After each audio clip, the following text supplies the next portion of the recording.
نحمده ونصلي ونسلم على رسوله الكريم اما بعد فاعوذ باللہ من الشیطان الرجیم بسم اللہ الرحمن الرحیم۔ پروگرام شان رمضان کے ساتھ میں ہوں آپ کا میزبان ڈاکٹر حافظ ریحان مصطفیٰ راٹھور۔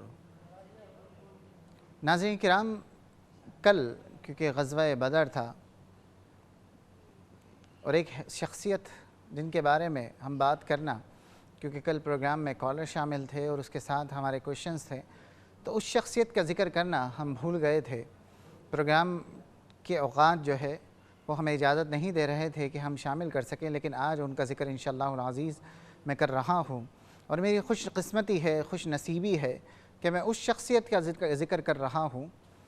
کہ جو رسول اللہ صلی اللہ علیہ وسلم کی محبوب ترین ہستی ہیں۔ میں بات کر رہا ہوں حضرت عائشہ صدیقہ رضی اللہ تعالی عنہا کی۔ یہ وہ شخصیت ہیں اور یہ رسول اللہ صلی اللہ علیہ وسلم کی وہ ازواج مطہرات میں سے ایک ہیں کہ جو واحد کنواری تھی، اور جب یہ نکاح میں آئی ہیں تو واحد یہ کنواری ازواج مطہرات میں تھیں جو رسول اللہ صلی اللہ علیہ وسلم کے نکاح میں آئی ہیں۔ اس کے ساتھ ساتھ جب عائشہ صدیقہ رضی اللہ تعالی عنہا پر بہتان لگایا گیا تو قرآن مجید برہان رشید سورہ نور کی باقاعدہ آیہ مبارکہ نازل ہوئی، اور ان کے کردار کے حوالے سے سبحانک ھذا بہتان عظیم، اور اللہ رب العزت نے فرمایا کہ یہ بہت بڑا بہتان عظیم تھا جو حضرت عائشہ صدیقہ رضی اللہ تعالی عنہا پر لگایا گیا۔ تو گویا حضرت عائشہ صدیقہ رضی اللہ تعالی عنہا کی شخصیت کا ڈیفینس کرنے کے لیے اللہ رب العزت نے آیہ مبارکہ نازل کی۔ ایک مرتبہ ازواج مطہرات جتنی بھی تھیں وہ تمام کی تمام جمع ہوئیں اور حضرت فاطمہ الزہرا رضی اللہ تعالی عنہا کے پاس آئیں اور کہا کہ ہم نے یہ بات نوٹس کی ہے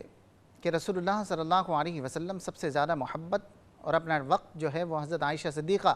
رضی اللہ تعالی عنہا کو دیا کرتے ہیں، اور تقاضۂ بشری ہے کہ ہر خاتون جو ہیں وہ ایک دوسری خاتون سے تھوڑا سا جیلس ہوتی ہیں۔ تو لہٰذا فاطمہ الزہرا کے پاس گئیں اور کہا کہ آپ رسول اللہ صلی اللہ علیہ وسلم کی چہیتی بیٹی ہیں، آپ ان سے جا کے بات کیجئے۔ حضرت فاطمہ الزہرا رضی اللہ تعالی عنہا کی سپرویژن میں یہ قافلہ جب رسول اللہ صلی اللہ علیہ وسلم کے پاس پہنچا تو سرکار دو عالم صلی اللہ علیہ وسلم نے حضرت فاطمہ الزہرا رضی اللہ تعالی عنہا کو ان کی پیشانی پر بوسہ دیا اور کہا کہ کیسے آنا ہوا، تمام ازواج مطہرات ان کے پیچھے ہیں۔ سرکار دو عالم صلی اللہ علیہ وسلم ان کی کیفیت جان گئے، ان کے دل کا حال جان گئے، اور آپ نے فرمایا کہ اے فاطمہ، کیا میں تمہیں وہ بات نہ بتاؤں، کیا میں تمہیں اس شخصیت کا پتہ نہ بتاؤں کہ جس سے میں سب سے زیادہ محبت کرتا ہوں؟ حضرت فاطمہ الزہرا رضی اللہ تعالی عنہا نے کہا کہ یا رسول بابا جان بالکل بتائیے کہ آپ کس سے زیادہ محبت کرتے ہیں؟ آپ نے فرمایا میں عائشہ سے محبت کرتا ہوں، اور جو عائشہ سے محبت کرتا ہے وہ مجھ سے محبت کرتا ہے، اور جو مجھ سے محبت کرتا ہے وہ اللہ سے محبت کرتا ہے۔ تو وہ بات، وہ شکوہ جو تمام کے تمام کرنے آئے تھے رسول اللہ صلی اللہ علیہ وسلم نے عائشہ صدیقہ رضی اللہ تعالی عنہا کی محبت سے وہ شکوہ ختم فرما دیا۔ اور پھر آپ خوش نصیبی دیکھیے کہ رسول اللہ صلی اللہ علیہ وسلم نے جب پردہ فرمایا تو آپ حضرت عائشہ صدیقہ رضی اللہ تعالی عنہا کے نہ صرف یہ کہ حجرے میں تھے، بلکہ حضرت عائشہ صدیقہ رضی اللہ تعالی عنہا کی ران مبارک جو ہے اس میں آپ آرام فرما تھے، اور آپ پر جب غشی آ رہی تھی تو حضرت عائشہ صدیقہ رضی اللہ تعالی عنہا جو ہے وہ آپ کی مستقل آپ کی جو ہے وہ خدمت میں جو ہے وہ پیش تھیں، اور آپ کی خدمت جو ہے وہ مستقل کر رہی تھی۔ اور پھر آپ نے جو انتقال فرمایا وہ بھی اسی جگہ فرمایا، اور حضرت عائشہ صدیقہ رضی اللہ تعالی عنہا ان کا وہ حجرہ کہ جو جہاں پر آج روضہ رسول موجود ہے، یہ وہی جگہ ہے جو حضرت عائشہ صدیقہ رضی اللہ تعالی عنہا کا حجرہ ہے۔ اور آپ دیکھیے محبت، استقامت، اور پھر 65 سال کی عمر آپ نے پائی،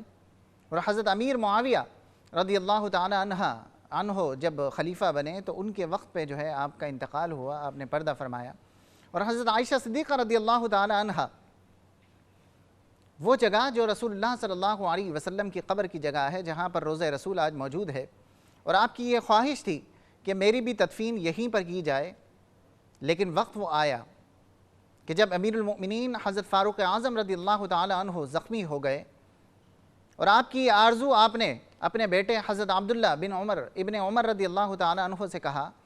کہ میرے بیٹا تم حضرت عائشہ صدیقہ رضی اللہ تعالیٰ عنہ کے پاس جاؤ اور ان سے جا کر کہو، یہ مت کہنا کہ امیر المؤمنین نے یہ بات کہی ہے، بلکہ یہ کہنا کہ عمر کی یہ خواہش ہے کہ اگر آپ اجازت دے دیں تو میں رسول اللہ صلی اللہ علیہ وسلم کے قدموں میں چاہوں گا کہ میری تدفین وہاں پر کی جائے۔ ابن عمر جب حضرت عائشہ صدیقہ رضی اللہ تعالیٰ عنہ کے پاس آئے اور آ کر کہا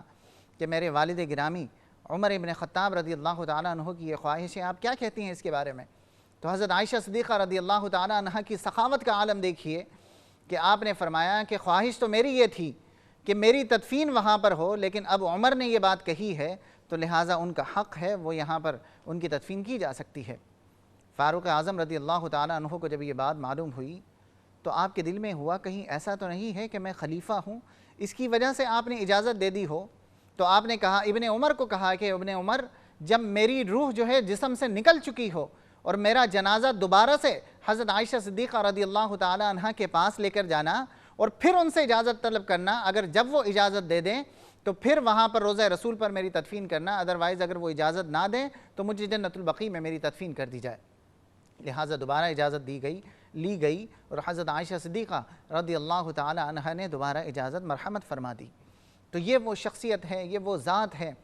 اور یہ وہ شخصیت ہیں واحد کہ جن کا ذکر اگر کیا جائے تو یقیناً زندگیاں گزر سکتی ہیں، ان کا ذکر نہیں ختم ہو سکتا، اس لیے کہ بہترین متقی پرہیزگار، اس کے علاوہ بہت سے صحابہ کرام ایسے ہیں جو باقاعدہ حالت پردہ میں ان کے شاگرد رہا کرتے تھے، ان سے مسئلے مسائل پوچھا کرتے تھے۔ قرآن مجید برہان رشید کی بہترین عالم تھی اور بہترین جو ہے مفتیہ تھیں، بہترین فتاواز دیا کرتی تھی، اور وہ بہت سی احادیث مبارک جو ازواج مطہرات اور بالخصوص حضرت عائشہ صدیقہ رضی اللہ تعالی عنہ کا احسان ہے کہ اسلام اگر اسلام کو ڈسٹریبیوٹ کیا جائے، تقسیم کیا جائے تو 1/4 حصہ وہ ہے جو حضرت عائشہ صدیقہ رضی اللہ تعالی عنہ نے ہمیں بیان کیا ہے۔ یہ مثال کے طور پہ طہارت کے جتنے مسائل ہیں، خواتین کے جتنے مسائل ہیں، میکسیمم حضرت عائشہ صدیقہ رضی اللہ تعالی عنہ نے ہمیں بیان کیا ہے۔ اللہ رب العزت ان کی بلندی، ان کی ترقی، ان کی درجات اور ان کی قبر پر اپنی کروڑوں انوار و تجلیات کی بارش فرمائے،